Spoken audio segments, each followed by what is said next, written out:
Bienvenidos al curso de hoy. Este es Finanzas y Levantamiento de Fondos. Es fundamental que un líder, que un ministro de la Iglesia conozca todo lo relacionado al tema de las finanzas, su manejo y cómo levantar fondos. Este curso es simple y sencillamente un aperitivo a este tema, es una introducción general a las finanzas y levantamiento de fondos. Lección número 1. Generalidades de las finanzas.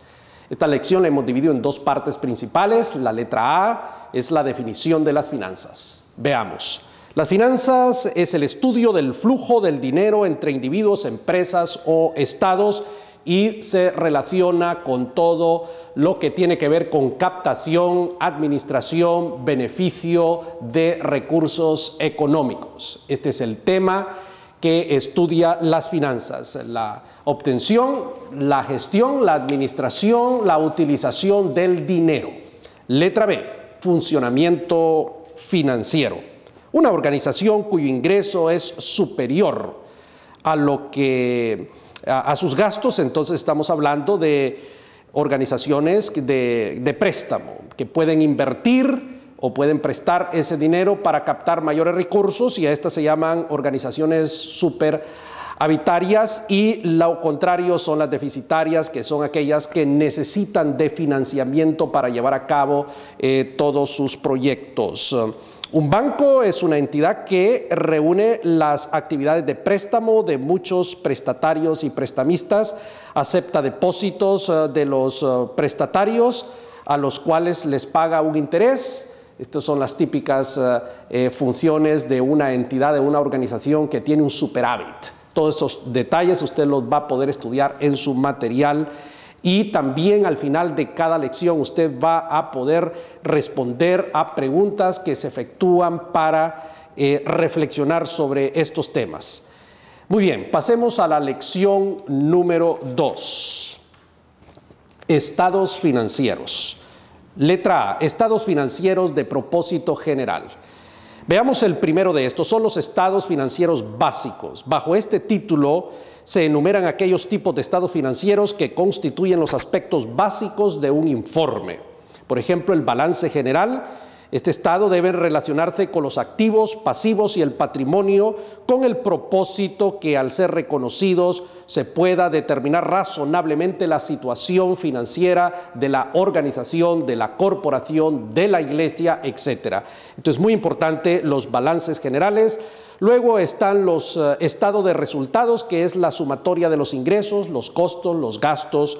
Luego el estado de cambio en el patrimonio, estado de cambios en la situación financiera, estado de flujos en efectivo. Número 2, están los estados financieros consolidados. Son todos aquellos que presentan la situación financiera, los resultados de las operaciones, los cambios en el patrimonio y en la situación financiera. Y para mayor información usted podrá revisar su material sobre este tema. Letra B. Estados financieros de propósito especial. Ahí usted encontrará que se refiere a aquellos que se preparan para satisfacer necesidades específicas de ciertos usuarios y relacionado con la información contable. Usted va a encontrar toda una gama que diferencia los diferentes estados financieros en su material. Y como dije anteriormente, al final de esta lección, preguntas para que usted reflexione sobre lo mismo. Lección número 3. Administración financiera. La administración financiera es una de las áreas que requiere de una habilidad especial por parte de aquellas personas que han sido asignadas para dicha tarea. Letra A. Estudio de las finanzas. En el estudio de las finanzas va a ver usted en su material una serie de divisiones. La primera de ellas es el numeral número 1, que nos habla de las áreas de estudio de las finanzas. Por ejemplo, nos habla de los mercados e instituciones financieras. Su objetivo es entender los mecanismos tradicionales e innovadores que faciliten la transferencia de recursos entre agentes superavitarios y deficitarios. Luego viene el tema de las inversiones, enfocado al análisis de la asignación de recursos en distintas carteras, etc. Es muy importante porque Las grandes organizaciones cristianas en los Estados Unidos manejan este tema de una forma bien interesante. Ellos tienen en sus organizaciones personas exclusivamente pensando, estudiando los mercados donde pueden invertir sus recursos económicos para que esos ministerios o instituciones educativas puedan funcionar con los beneficios de esas inversiones. Esto es interesante, manejar toda la información acerca de cómo invertir cuando se tiene un superávit. El numeral número 2 nos habla de las finanzas corporativas, que son las encargadas de estudiar todas aquellas acciones tomadas en la empresa que pueden tener un impacto financiero, y se refiere al estudio de las decisiones de inversión, a las decisiones de funcionamiento y a la política de dividendos de la empresa. Número 3, las decisiones de financiamiento. Ante la necesidad de recursos, la empresa debe recurrir a los mercados financieros para endeudarse, para obtener recursos, para poder llevar a cabo sus proyectos, y aún en el ministerio, la iglesia o las corporaciones cristianas tienen en alguna ocasión que adquirir una deuda. Siempre cuando se adquiere una deuda debe haber un respaldo. La fe es importante en todas estas cosas, es un ingrediente clave en el tema de las finanzas. Sin embargo, la fe tiene que estar acompañada en cierta medida de razón. Es decir, para no cometer un acto de irresponsabilidad y vayamos a una quiebra y a un mal testimonio. Debemos tener mucho cuidado. En su material va a haber el numeral número 4, que habla de las decisiones de las políticas de dividendo, cómo las corporaciones o cómo se van a repartir los dividendos, y va a ver usted también el tema de la empresa y la función de la administración financiera. El tema de los dividendos, evidentemente, en una organización no lucrativa pues no se aplica, y en el tema de la iglesia tampoco. Aunque en algunas ocasiones sí hay repartición de dividendos cuando hay una sociedad para un proyecto, etcétera. Entonces tendría alguna aplicación, pero no en el sentido como se hace en el mundo secular. Letra B, sistema financiero. Se define al sistema financiero como el conjunto de instituciones que captan, que administran, que regulan y dirigen tanto el ahorro como la inversión en el contexto político-económico que brinda un país. Cada país es soberano y establece, determina y regula cómo va a funcionar todo el sistema financiero. A nivel de corporaciones, de iglesias, de ministerios cristianos también. Ellos tienen un arquitecto que diseña cómo va a funcionar todo el sistema financiero de la organización, y evidentemente aquí se necesita un estratega, un individuo que tenga la educación y la habilidad para diseñar y estructurar todo el sistema financiero de la iglesia, de una corporación, de un ministerio, de un proyecto que se lleve a cabo. Esta lección está dividida en una serie de numerales. Entre ellos están los principales agentes reguladores, los mercados financieros. Número 3, instituciones financieras. Número 4, instrumentos financieros, y cada uno de ellos usted lo podrá estudiar con mayor profundidad en su material de finanzas y levantamiento de fondos. Al final de esta lección hay una serie de preguntas para que usted reflexione. Lección número 4. ¿Cómo manejar las finanzas? Esto es fundamental. Si usted no sabe cómo manejar las finanzas corporativas o de la iglesia o del ministerio o del proyecto o sus finanzas personales, pues usted está destinado a la quiebra, a un escándalo económico. Y no, tenemos que tener la educación, tenemos que saber cómo manejar las finanzas.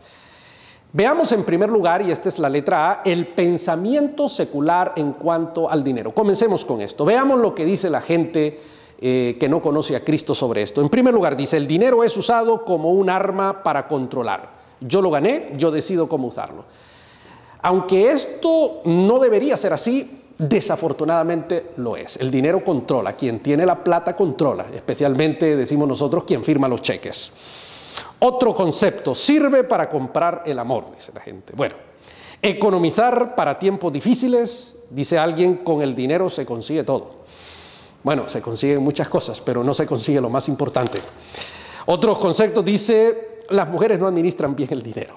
Bueno, esto queda para su discusión y finalmente las deudas no son peligrosas. En fin, usted mismo puede reflexionar sobre eso. Letra B, la teología del dinero. Aunque usted no lo crea, la Biblia nos habla del dinero y hay toda una teología del dinero.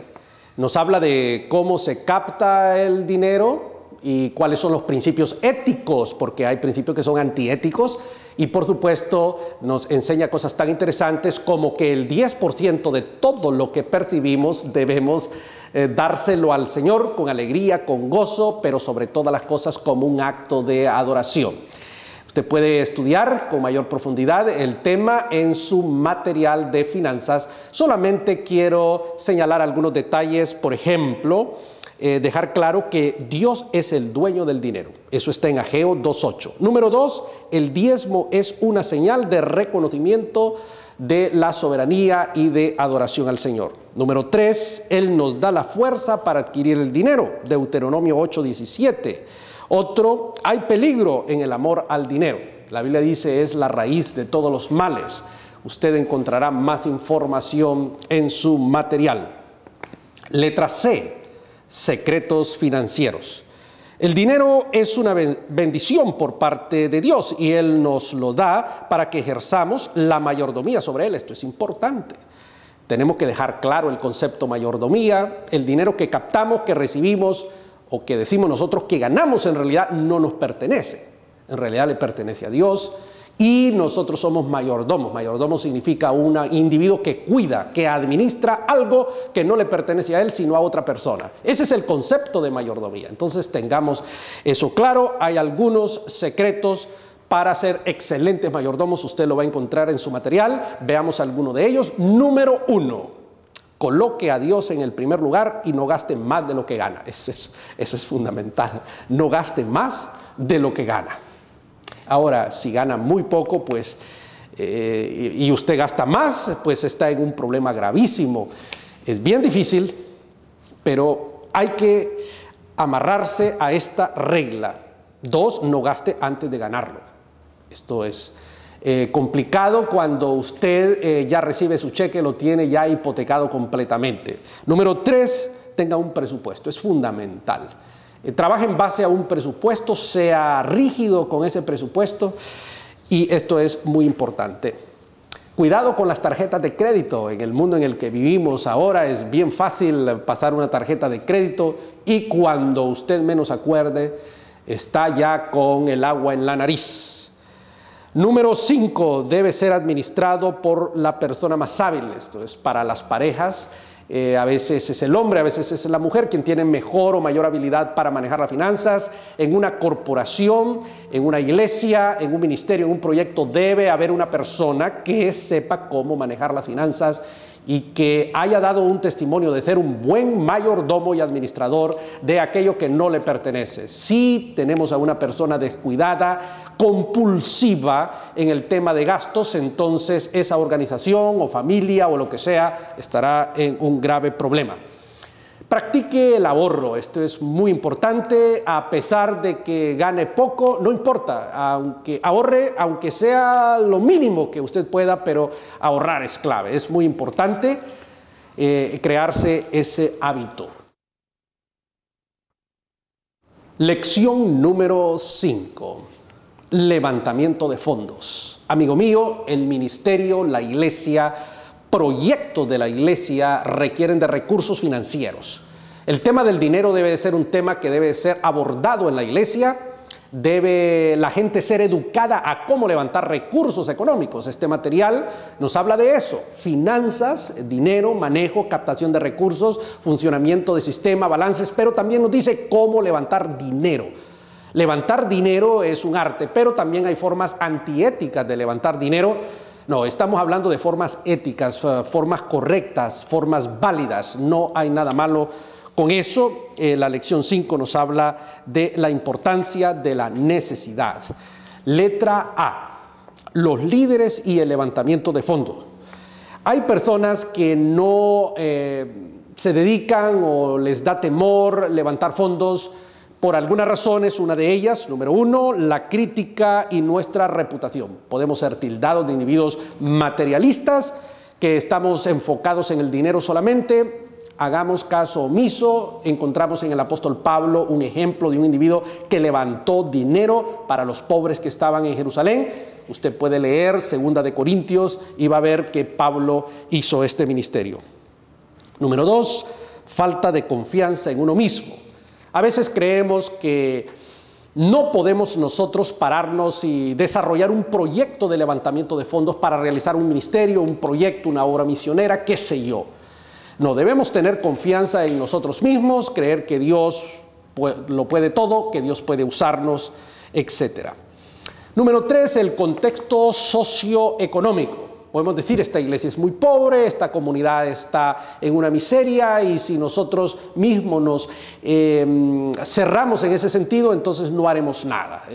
Para poner un ejemplo, estaba en una ciudad de África, en una iglesia que aparentemente era una iglesia pobre.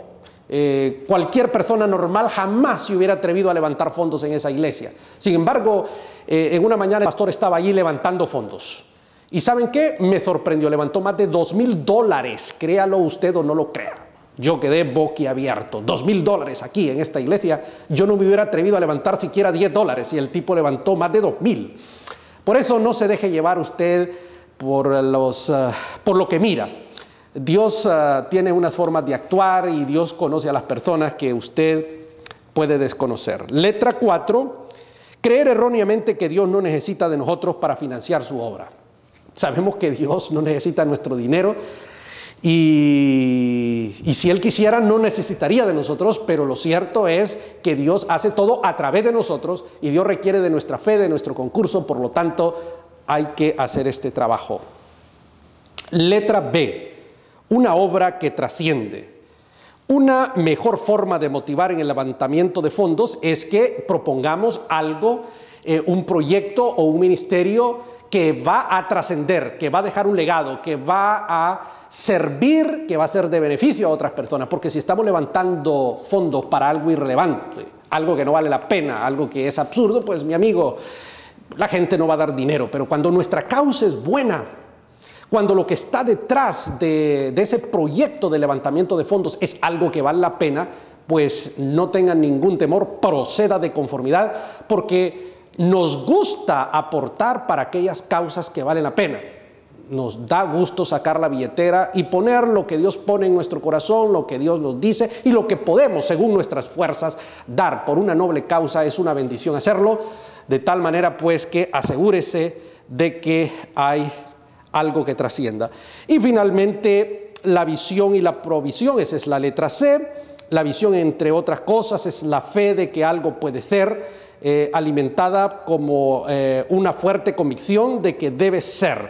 Es decir, yo presento una visión y esa visión es, digamos, la base, lo que justifica, lo que sustenta el levantamiento de fondos. Ese dinero va a ser utilizado para esto y claro, detrás del proyecto de levantamiento de fondos hay la visión de un hombre. Esto es clave, es fundamental y hay que presentarlo claro a la comunidad. La visión de un proyecto, de un ministerio, de una obra misionera, de una empresa cristiana, qué sé yo. Muy bien, pasemos entonces a la próxima lección, que en esta ocasión es la número 6. La iglesia y las finanzas. En primer lugar, está ahí el tema de la iglesia, que sin duda es el cuerpo de Cristo, pero también es una organización humana que necesita de dinero. Y la iglesia se mueve, es decir, por el poder del Espíritu Santo. De eso no hay duda, eso es lo que la palabra de Dios dice. Pero se mueve con dinero, señores. Sin dinero estamos en la olla. No podemos realizar el mandato del Señor Jesucristo, no podemos edificar la iglesia, no podemos llevar el evangelio a ninguna parte. El dinero es clave, es fundamental. Entonces, dentro de ese contexto hay algunos aspectos fundamentales que necesitamos estudiar. Uno de ellos es la mayordomía, ese es el numeral número 1. Ya hablé algo acerca de la mayordomía, no voy a volver a explicarlo, está en su material, pero acerca de eso nos habla de un comité de mayordomía. La iglesia debe haber un comité de mayordomía. debe educarse a la gente acerca de la mayordomía.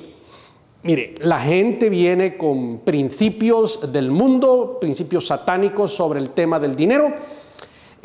Nosotros en la iglesia tenemos que ejercer un discipulado donde debemos enseñarle a las personas los principios correctos y educarlos sobre el tema de la mayordomía. Otro de los puntos tratados en el material es el tema de las finanzas y la contabilidad en la iglesia.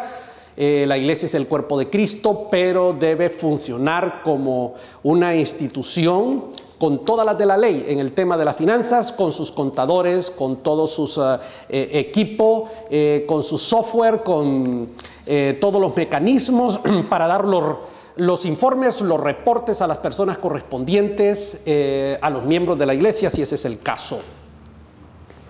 Muy bien, lección número 7. Técnica de levantamiento de fondos. Usted podría decir, bueno, usted me está hablando de que tenemos que levantar fondos, que las finanzas en la iglesia, pero la pregunta es, ¿y yo cómo levanto fondos? Eso es una buena pregunta. ¿Cómo hacerlo? Pues bien, hay una serie de técnicas. En el material se dan algunas técnicas. Hay algunas técnicas que son antiéticas. He estado viendo en algunos medios de comunicación algunas técnicas que están utilizando para captar dinero, y eso me pareció pensé que estaba en la época medieval de Lutero, venta de indulgencias. Yo creo que no se necesita vender indulgencias en el siglo XXI. Hay otras formas. Voy a decirle una de ellas, y es la técnica de los correos electrónicos. Mira, si usted o tú creas un directorio de amigos con correos electrónicos y lo tienes allí y presentas un proyecto y les hablas y le das el feedback del mismo, te puede sorprender. Conozco misioneros que constantemente están enviando una carta mensual de su ministerio a toda su lista de correos y está exponiéndoles claramente cuáles son sus necesidades financieras. Y él está llevando a cabo, estas personas llevan a cabo sus ministerios misioneros utilizando esta técnica de los correos electrónicos. Yo personalmente leo algunos correos electrónicos de algunos amigos míos que presentan necesidades. Y si el Señor nos toca, pues entonces vamos a colaborar, etcétera. Y si tú tienes un correo electrónico, tienes una lista de correos a 100, 200 personas, ten la plena seguridad que el Señor va a tocar 10, 15, 20 de esas personas y tú vas a recibir. Ese es un mecanismo moderno. Antes no había correo electrónico, etcétera. Y lo interesante es que en tu material te va a decir toda una serie de técnicas, de detalles, cómo llevar a cabo esta técnica de los correos electrónicos. Bueno, veamos otra técnica, que es la técnica de los patrocinadores. Por ejemplo, puedes hacer una cena, un desayuno, qué sé yo, lo que tú quieras. Convocas a un grupo de personas que te conocen, presentas una visión y les dices claramente que estás buscando patrocinadores, dales opciones de cantidades de dinero, cómo pueden colaborar contigo. Dales un plazo, nunca hagas el tema indefinidamente. Pon un plazo, puedes decirles por 6 meses, por 1 año o por 2 años. No te recomiendo que lo hagas mayor de 2 años, hacer compromisos después de 2 años es complicado. 1 año es, digamos, lo que más se recomienda. Y buscas patrocinadores para un proyecto. Este es uno de los mecanismos más utilizados. Aquí te habla de la técnica de las monedas. Si tú estás haciendo un proyecto de ayuda social, puedes poner alcancías aquí o allá, puedes poner una fotografía, puedes poner una pequeña leyenda. Y a veces nosotros en nuestras bolsas tenemos cambio que nos molesta. A mí me molesta dar cambio, pero me daría mucho gusto ponerlo en una alcancía para una obra. Y de cambio en cambio, amigo mío, UNICEF levanta fondos de esa manera. En los aviones viene la aeromoza y dice: todas aquellas monedas que usted no ocupe, de cualquier nacionalidad, póngalas en la alcancía, va para UNICEF, vamos a ayudar a los niños. Miren, levantan millones de dólares. Créalo que esa es una técnica. Hay muchísimas otras técnicas que se pueden utilizar para levantamiento de fondos. Estas son algunas de las que nosotros recomendamos. Al final hay un cuestionario para que usted responda. Lección número 8 y última lección. cómo manejar el levantamiento de fondos. Es decir, levantar fondos no es una cuestión de que usted busca patrocinadores, ya los tiene, o que sigue una lista de correos, etc. Usted, una vez que hace este trabajo, necesita administrarlo. Esto es importante. Debe haber un gerente que administre, debe haber un individuo, un manager que administre eso. Por ejemplo, usted tiene 100 patrocinadores. Usted necesita estar en contacto con esos patrocinadores. Por ejemplo, usted levanta promesas de fe. Usted necesita a alguien que recoja esas promesas de fe. Es decir, se necesita toda una estructura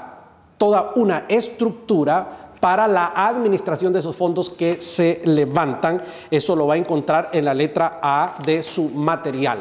Y para terminar, la letra B. Ideas para administrar los fondos.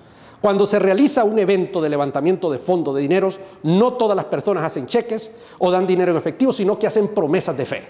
Usted necesita un gerente, ya lo dije, un individuo que recoja, que recupere esas promesas de fe. Voy a decirle algo, nunca se recupera el 100%, pero si usted recupera 85%, por decir algo, el proyecto fue un éxito, el proyecto de levantamiento de fondos. Hay gente que hace promesas porque se emocionaron y hay gente así, que no cumple, pero la gran mayoría sí lo hace. De tal manera que necesitamos a alguien que mande las cartas de agradecimiento, de recordatorio, que haga las llamadas telefónicas, que envíe los correos electrónicos. Es toda una infraestructura que hay que crear. Amigo mío, este fue el curso de finanzas y levantamiento de fondos. Es algo bien sencillo, algo bien elemental.